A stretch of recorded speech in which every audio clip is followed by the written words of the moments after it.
C'est avec émotion que Mabouchi témoigne de son quotidien difficile d'aidant. Elle doit s'occuper de sa mère, aller au travail, puis rentrer, s'occuper de son foyer et de sa mère.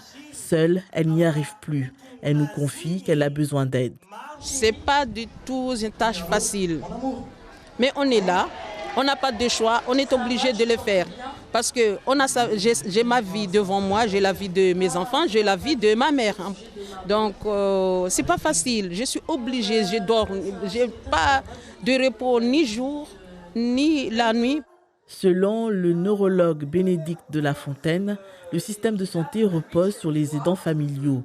Et bien souvent, ces derniers tombent d'épuisement à force de supporter seuls leurs malades. Mais comment faire pour les aider ? Il faut éduquer d'une certaine façon, accompagner les aidants. Mais ça n'est possible que si l'aidant demande à être accompagné.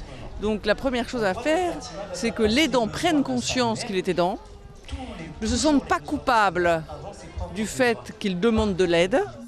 Pour soulager un peu les aidants, il y a 3 ans, l'association France Alzheimer et maladies associées de Mayotte a ouvert une structure d'accueil jour à Chiconi.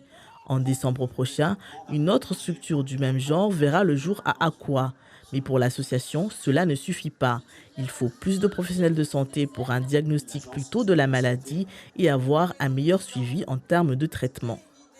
Il faudrait qu'on arrive justement à faire venir plus de médecins, justement, tout ce qui est neurologue et autres, parce que nous avons quelques maladies que nous sommes obligés de les faire en visio, ce qui n'est pas normal et vraiment pratique. Comme Mabouchi, nombreux sont les aidants qui ont du mal à gérer la vie professionnelle, leur famille, tout en s'occupant de leurs malades. Des situations qui les mènent souvent à l'épuisement physique et mental. Pour éviter d'en arriver là, France Alzheimer Mayotte les invite à prendre contact avec eux afin de les soulager.